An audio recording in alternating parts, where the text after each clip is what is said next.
राष्ट्रवादी काँग्रेस पक्षाच्या सदस्य मोहीम नोंदणीचा कार्यक्रम आणि ज्याचा उल्लेख या कार्यक्रमाचे संयोजक माजी आमदार राजेश पाटलांनी केला की जो आपला विधानसभेत पराभव झालेला आहे त्यामध्ये कार्यकर्त्यांचं मनोधैर्य वाढ आणि या उद्देशानं बोलावलेल्या या मेळाव्याला उपस्थित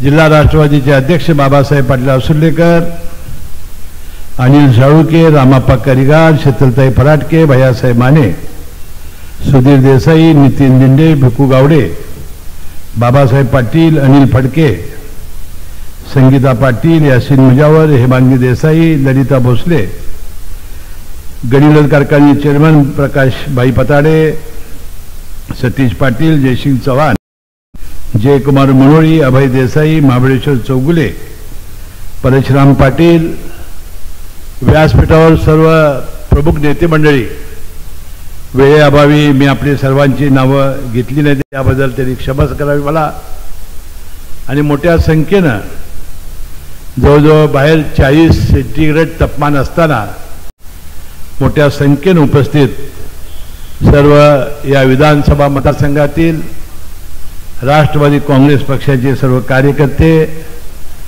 बंधू भगिनी आणि पत्रकार बंधूंनो, अजितदादांचा भव्य असा सत्कार केलेला आहे आणि या सत्काराच्या निमित्ताने राजेश पाटलांनी आपल्या भावना व्यक्त केलेल्या आहेत की या नागरी सत्काराला अजितदादा यांनी त्या बाजूला नकार दिला. राष्ट्रवादी काँग्रेसचे आमदार म्हणून आपण प्रचंड शक्ती त्यांच्या मागे उभी केली, असं असताना का कार्यकर्त्यांनी पराभव केला ही खंत अजितदादांनी तुम्हाला सर्वांना लागून राहिलेली आहे. यावेळेला अजितदादा कार्यकर्त्यांना सांगत होते आणि राजेश पाटलांनी ते सांगत होते की आपण कुठं कमी पडलो याचा शोध आणि बोध घेतला पाहिजे. या सर्व पराभवामागं अनेक कारणं असतील. अजितदादांचं मत हे थोडं वेगळं आहे, परंतु माझं मत थोडं असं वेगळं आहे की 1999 साली आमचे नेते कैलासवासी खासदार मंडलिक साहेब हे खासदार झाले आणि त्या पोटनिवडणुकीत राष्ट्रवादी काँग्रेस पक्षानं तिकीट दिलं आणि 7,000 मतांनी माझा पराभव झाला. एकच साली विधानसभेची निवडणूक लागली. ज्या दिवशी माझा पराभव झाला त्याच्या दुसऱ्या दिवशी आमचे विजयी उमेदवार सध्याचे माझे मित्र आहेत, नुकतेच भारतीय जनता पक्षामध्ये प्रवेश केलेला आहे, ते संजय गाडगे आमदार झालेले होते. त्यांच्या मिरवणुकीच्या त्या गुलालावरून मी दुसऱ्या दिवशी काम सुरू केलं. मी गावागावाचा दौरा सुरू केला.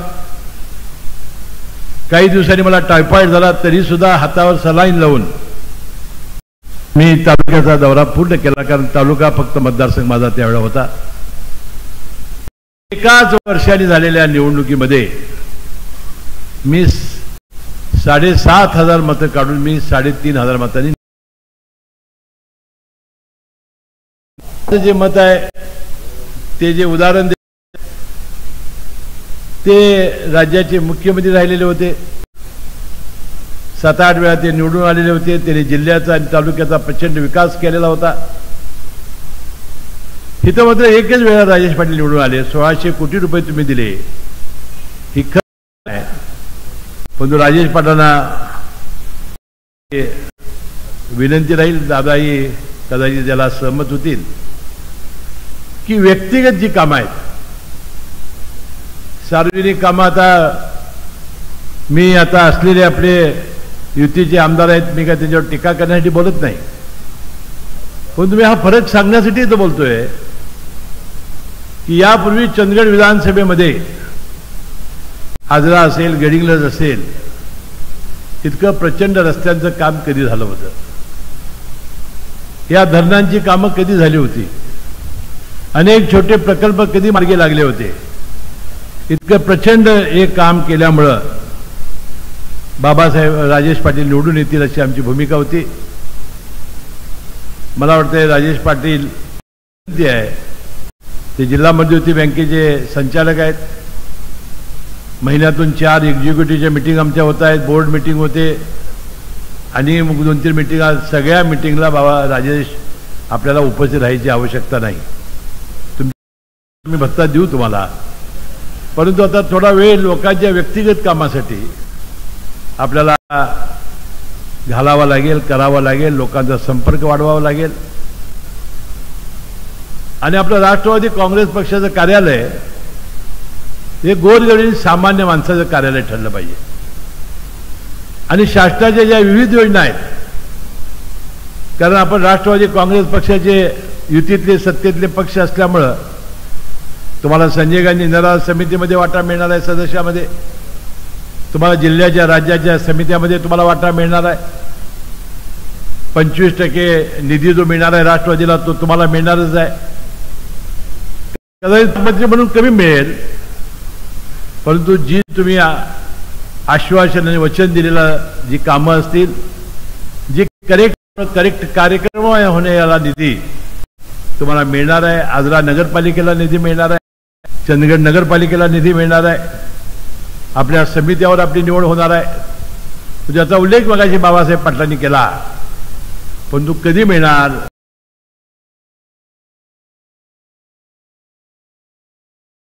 आपल्या अखिल भारतीय राष्ट्रवादी काँग्रेस पक्षाची ही सदस्याची मोहीम चालू आहे. निवडणूक आयोगाच्या कायद्याप्रमाणे पक्षामध्ये अंतर्गत निवडणुका घ्याव्या लागतात आणि जर निवडणुका घेतल्यानंतर चिन्ह गोठवलं जातं, त्याचा दर्जा काढून घेतला जातो. आपला राष्ट्रीय पक्ष हा आता राष्ट्रवादी काँग्रेस पक्ष हा ठरलेला आहे, आपला राष्ट्रीय अध्यक्ष अजितदादा ठरलेले आहेत, आपलं चिन्ह हे घड्याळ झालेलं आहे, त्याला सुप्रीम कोर्टानं आता शिक्कामोर्तब केलेला आहे आणि आता सदस्यांची मोहीम नोंदणी सुरू झालेली आहे. आता घरात बसून कुणीतरी कार्यकर्त्याने पैसे घालून ही सदस्य मोहीम करायची नाही. आपला भारतीय जनता पक्ष मोठा भाऊ असल्यामुळे त्यांनी 1.5 कोटी सदस्य नोंदलेले आहेत. आम्ही परवा संकल्प केलेला आहे. अजितदादांना मी विमानात सांगितलं की राष्ट्रवादी काँग्रेस पक्षाचे 1 कोटी सदस्य हे राज्यामध्ये झाले पाहिजेत. आम्ही कोल्हापूर जिल्ह्यामध्ये 5 लाख सदस्य केल्याशिवाय राहणार नाही. आणि या सदस्य मोहिमेमध्ये जे भाग घेतील, जास्त नोंदणी करतील, त्यांना राजेश पाटील समित्या मंडळ द्यायचं असं आपलं ठरलेलं आहे.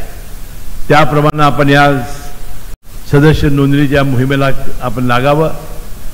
दादा, परवा आपल्या झालेल्या 65 वर्ष आपल्या संयुक्त महाराष्ट्राला झाली, याबद्दल आपण एक फार मोठा कार्यक्रम मुंबईमध्ये घेतलेला आहे. त्यासाठी जिल्ह्यातील आपण नद्यांचं पाणी, त्यांचं गड किल्ल्यांची माती आणि ज्या ज्या या 65 वर्ष महाराष्ट्र घडणीमध्ये देशामध्ये एक राज्य नंबरला आणण्यासाठी ज्या ज्या घटकांनी याच्यामध्ये सहयोग दिलेला आहे, योगदान दिलेलं आहे, त्यांचा सत्कार समारंभाचे कार्यक्रम हे कालपासून सुरू झालेले आहेत.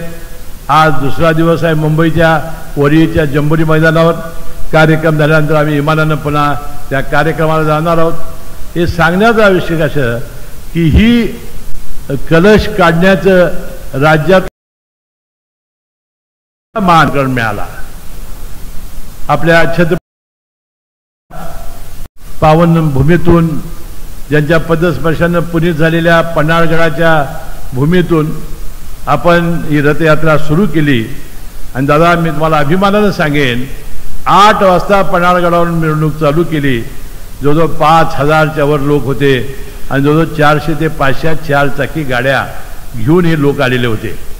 चंदगडचे कार्यकर्ते ह्या टोकापासून किती वाजता निघाले असतील पन्हाळ्यावर, भुदरगडचे कार्यकर्ते, राधानगरचे कार्यकर्ते, कागल, शाहूवाडी, शिरोळ, पन्हाळा, करवीर, गडिंग्लज, अनेक 12 जिल्ह्यातून प्रचंड जल्लोषात ही मिरवणूक निघाली.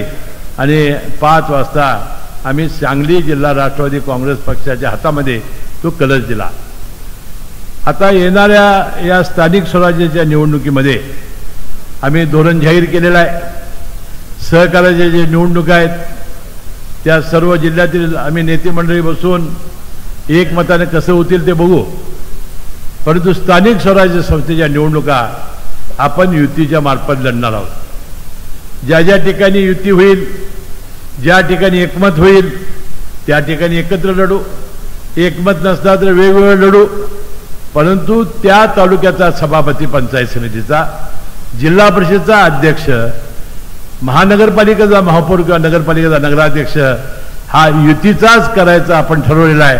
त्यामध्ये या जिल्ह्यामध्ये राष्ट्रवादी काँग्रेस पक्षाचे जास्तीत जास्त सभापती, नगराध्यक्ष आणि महापौर करण्यामध्ये आपण सर्व कार्यकर्त्यांनी आजपासून कामाला लागावं. हाडाची काढं रक्ताचं पाणी आपण करावं. आपल्या ज्या ज्या गरिबांच्या योजना आहेत, मग त्या संजय गांधी योजना, महात्मा फुले जीवनदायी मोफत आरोग्याची योजना असेल किंवा आता नवीन मुख्यमंत्री लाडकी बहीण योजना असेल, बांधकाम कामगार कल्याण मंडळाच्या योजना असतील, या सगळ्या योजना राजेशाला कुणी अडवलेलं नाही. ह्या योजना गरिबांच्या योजना हातामध्ये घ्या. मी या जिल्ह्याचा एक प्रमुख कार्यकर्ता म्हणून तुमच्या आणि आपल्या कार्यकर्त्याच्या मागं हिमालयासारखं उभं राहीन एवढा विश्वास आणि वचन कार्यक्रमाची आम्ही निवडणुकीत काही आशा होती, ज्याचा उल्लेख मगाशी मला वाटते लोकसभेमध्ये आपल्या महायुतीचा 17 जागा आल्या आणि महाविकास आघाडीच्या 31 जागा आल्या. महाविकास आघाडीच्या अनेक नेते मंडळींना पालवी फुटली आणि त्यांना वाटलं आता राज्यात राज्यच येणार. मतमोजणी झाल्यानंतर मतमोजणीच्या आदल्या दिवशी ही सगळी नेते मंडळी मुंबईत जमली. कुठल्या हॉटेलमध्ये कुठल्या आमदारला ठेवायचं, कुठल्या अपक्ष आमदार निवडून आला की त्याला हेलिकॉप्टर नियमांना आणायच्या, अशा जुळण्या सुरू झाल्या. आणि निकाल आपण बघितल्यानंतर आपण आला आश्चर्य वाटतं. 237 288 पैकी या महायुतीचे आमदार निवडून आले. परंतु गड आला, परंतु आपला चंदगडचा शिव गेला. आणि त्याचा परिणाम असा झाला की लाडक्या बहिणी आपल्यावर का परिणाम झाला नाही असं मला दादा सारखे विचारत आहेत. आज लाडक्या बहिणीचं उपस्थित आहेत. मी भगिनींना सांगू इच्छितो की 1500 रुपये या निवडणुकीपूर्वी तुम्हाला द्यायचं. मुख्यमंत्री लाडकी बहीण योजना म्हणून आपण आणली. दसरा आणि दिवाळीच्या दरम्यान मुलीला 7,500 आणि आईला 7,500 15,000 रुपये दसरा आणि दिवाळीच्या मध्ये आले. बाजारपेठा फुल्ल झाल्या. बायकांना आणि महिलांना, माझ्या लाडक्या बहिणींना नवऱ्याकडे पैसे मागायला लागले नाहीत.